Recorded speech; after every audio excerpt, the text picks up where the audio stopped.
Okay, hair sample, fingernail, clipping of the fingernails, long bones, etc. And the last one is management and treatment of the poison. So that is the definition of toxicology. And forensic toxicology means it includes the study of all the above 6 points and medical legal aspect. So medical legal aspect doesn't only means the manner of poison but also causes and types of poison.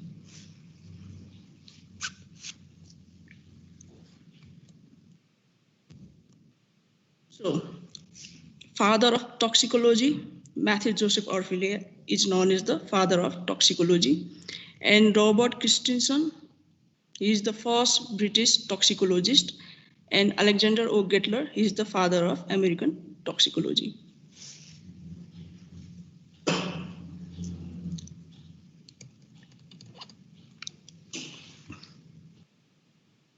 Definition of poison.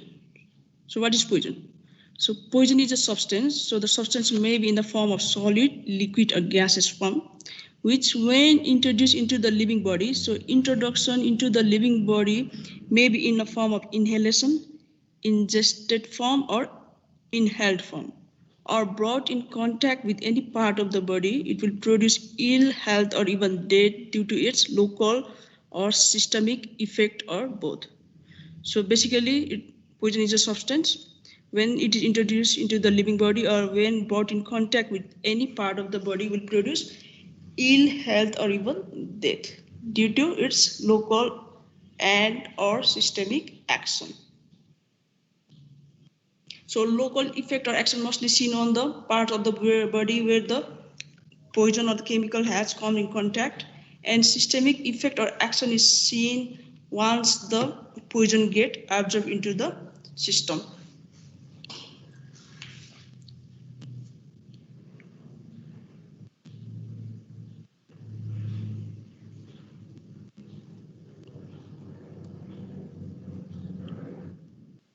Toxinology means toxin that is produced by living organism which are harmful to human.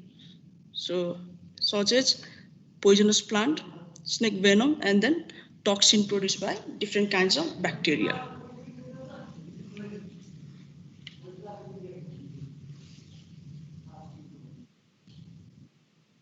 These are some of the definitions you will frequently encounter in toxicological chapter. Okay, so first one, fatal dose. So fatal dose means the amount of drugs that will produce harmful effect or even death. And cumulative action of poison means the poison that accumulates in different parts of the body, different organ, internal organ, and they excrete slowly. So the rate of excretion is very slow in cumulative poison. Stupefying agents. So stupefying agent means any chemical or substance that are used to decrease the consciousness level of a person or individual. And aphrodisiac agent means any chemical or substance that is used to increase sexual desire or increase libido. And love filter means any chemical or substance that is supposed to increase love between giver and the taker. So there are certain substance or chemicals in toxicology that can be used as love filter.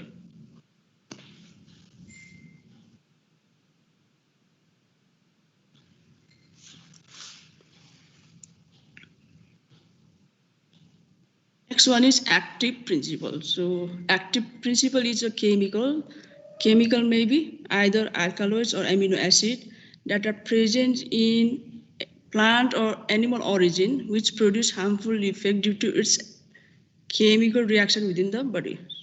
So basically, active principle is a chemical that are found in plant or animal origin that will produce harmful effect when they are introduced into the living body. And that harmful effect is due to the chemical reaction within the body system. Malingering. So malingering is any substance or chemical that is used to pretend a disease or injury for the sake to gain some profit or to put blame on somebody else. So there are certain chemicals that are used to pretend or fake injury or disease.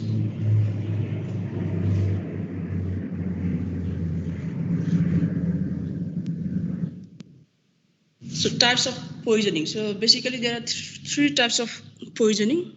Acute poisoning is caused by excessive single dose. So the single dose is almost equal to the fatal dose in case of acute poisoning. Chronic poisoning caused by taking small amount of dose over a period of time. So the period of time might be 10 years, 15 years, 20 years, or more longer. Fulminant poisoning means, so the fulminant poisoning is produced by single massive dose, and the single massive dose is higher than the fatal dose. So in such type of poisoning, the death is so rapid that you cannot see any sign or symptoms.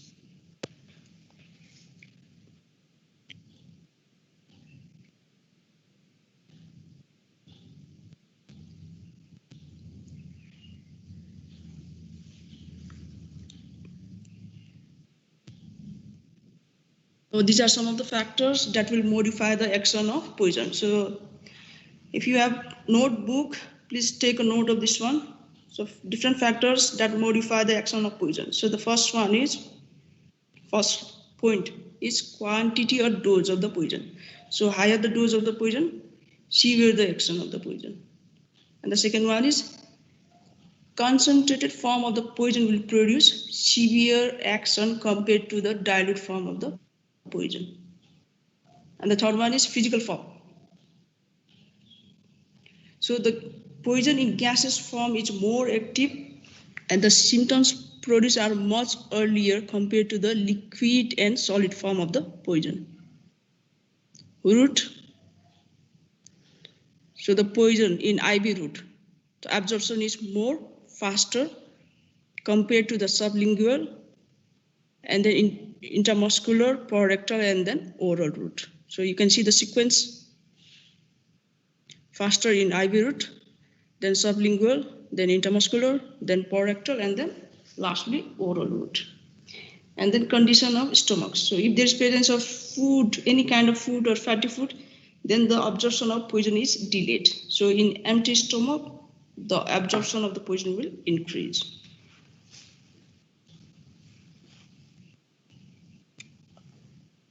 Next one is age group. So the children and elderly peoples, they are prone, or the action of the poison is more severe in this age group compared to the adult. And the presence of any disease body, the action of the poison will be severe. And habit or drug dependence, if any person has a habit of taking drugs, then the action of poison is resist.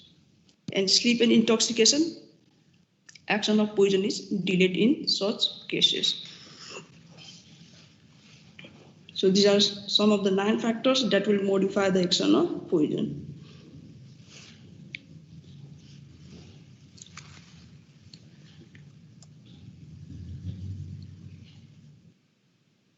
The next one is ideal homicidal poison. So these are some of the features of ideal homicidal poison. So number 1 feature is it should be cheap and easily available. Second one, it should be colorless, odorless, and then tasteless. Third is it should be easily mixed with food or drinks without being detected, and there should be no presence of antidote. It should be highly toxic, and death must be sure.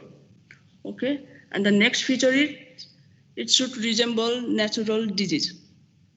And the next one is there should be no postmortem changes. So postmortem changes means external as well as internal changes, postmortem changes, and no detection by chemical test. So when you send different viscera, urine, blood sample, everything for the toxicological analysis, the result should be negative, should not be get detected. And the next one is should rapidly destroyed in the body. So the chemicals or the byproduct that is formed should be rapidly destroyed in the body. And the last one is symptoms should appear late to avoid suspicious. So these are the features of ideal homicidal poison. And examples includes aconite root and arsenic.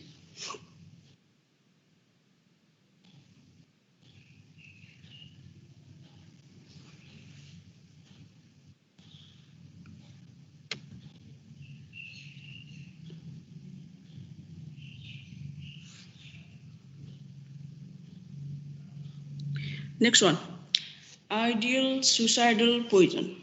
Feature should be cheap and easily available, should be tasteless or have pleasant taste, and it should be highly toxic, and death must be sure. And the last important feature is it should produce painless death and easy death.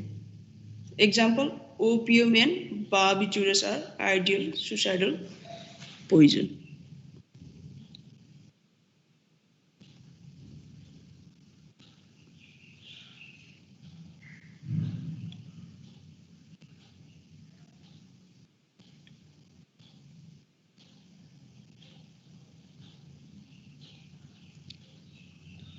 Now next one. So these are the classification of poison. So basically classified into 5 types: corrosive poison, irritant poison, systemic, agrochemicals, and then miscellaneous. So this classification of poison is very important. So depending on the sign and symptoms, poison is classified into 5 types.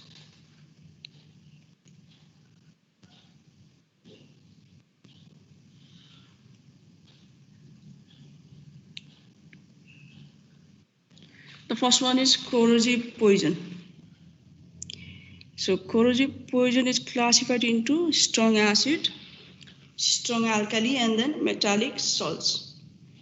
And strong acid is further classified into inorganic and organic. You can see the example in inorganic: sulfuric acid, hydrochloric acid, nitric acid. In organic, carbolic acid, salicylic acid, acetic, and oxalic acid. Now, strong alkali, example, hydrates and carbonates of sodium, potassium, and ammonia. Metallic salt, potassium cyanide, and then zinc chloride. So these are some of the examples.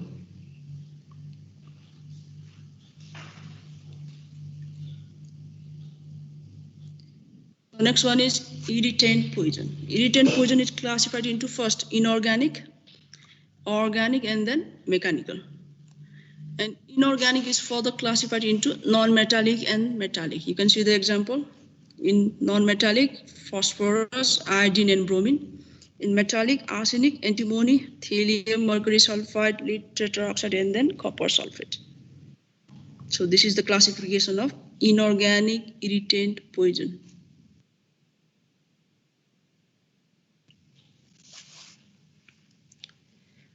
Organic is classified into plant and animal origin. You can see the example. And then last one is mechanical. Includes powder glass and diamond dust.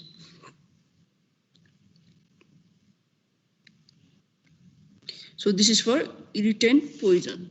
Now next one is systemic poison. So systemic poison is classified into neurotic. First one is neurotic. Second one is cardiac, and the next one is exphagiant. So neurotic is further classified into 3 types: cerebral, spinal, and then peripheral. So you can see the example of peripheral poison and then spinal poison. So the cerebral is further classified into 3 types: somniferous, inebriant, and then deliriant.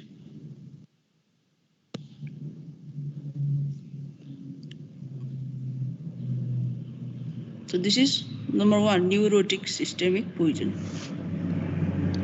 And the next one is cardiac. Example is aconite root, oleander, tobacco, quinine, and then hydrocyanic acid. And the third one is exphagiant. So examples: carbon monoxide, carbon dioxide, and then hydrogen sulfide. And the fourth and fifth is agrochemicals and then miscellaneous poison respectively. You can see the example. So based on the signs and symptoms, poison is classified into 5 types.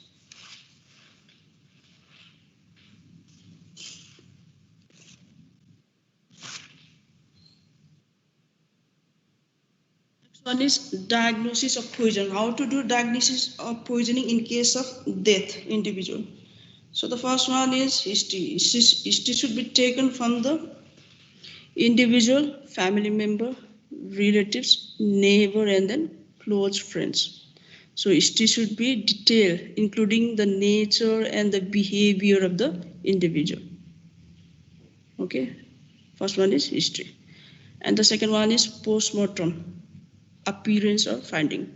And post-mortem appearance or finding includes external and internal finding. So in external finding, first we have to look the stain on the cloth, and the mark of vomit or poison should be look. So try to note the color of the stain and the site and location of the stain and mark of the vomit. Okay, and then you have to take the photographs, and then you have to preserve the cloth for toxicological as well as chemical analysis. So the first one is stain. Look for the stain. And the second one is look for the color changes of skin and mucous membrane. And the third one is look for the color of hypostasis. So sometimes looking at the color of the hypostasis, you will get an idea, a clue about the types of poisons. So these are some of the color of the postmortem hypostasis. So in case of carbon monoxide poisoning, hydrocyanic acid poisoning, the color of the hypostasis will be cherry red or pink in color. Okay. So in case of potassium chloride, bichromate, nitrobenzene, and aniline, the color of the hypostasis will be chocolate or coffee brown in color. And in case of phosphorus poisoning, color will be dark brown or yellow in color. Opiates poisoning, color of the hypostasis, black in color, and in sulfuric acid, color will be bluish green in color. So looking at the color of the hypostasis, you will get the idea of the type of poisoning. And the next one is external respiratory orifice. So look for the peculiar smell or presence of froth. So peculiar smell or odor will give you also the clue about the types of poisoning, such as in case of phosphorus poisoning, the feature of the smell or odor is garlicky in nature. In case of organophosphorus, kerosene in nature, and zinc phosphide has rotten, fishy smell. So beside the peculiar smell or odor, you have to look the injection mark in every part of the body, including the natural orifice. We have discussed this one in injury. And the next one, you have to look the burning of the skin. So basically in corrosive poison, you will see the burning of the skins. So try to take the picture and note the site and location.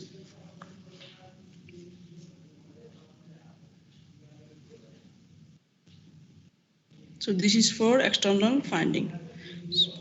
And the next one is internal findings. So once the dissection or the autopsy of the body is done, you have to look for any changes such as inflammation, ulceration, color changes, or any peculiar smell in the oral cavity, esophagus, stomach, small intestine, as well as the internal structure and internal organs.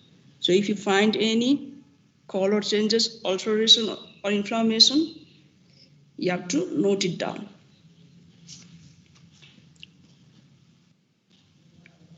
So besides the history taking and then postmortem finding, next thing you have to do is preservation of the viscera. So in poisoning cases or suspected poisoning cases, or when the cause of death is not known, you have to do the preservation of the viscera. And the routine viscera you need to collect are stomach with its content, and 500 grams of liver, and half of each kidney, and then 10 ml of blood. So in poisoning cases, suspected poisoning cases, and when the cause of death is not known, you have to collect this viscera. So for toxicological and chemical analysis, this viscera should be preserved in saturated salt solution. Okay, so for histopathological examination, should be preserved in 10% formalin, and blood should be preserved in sodium fluoride. So remember the preservation for different purposes. This is very important.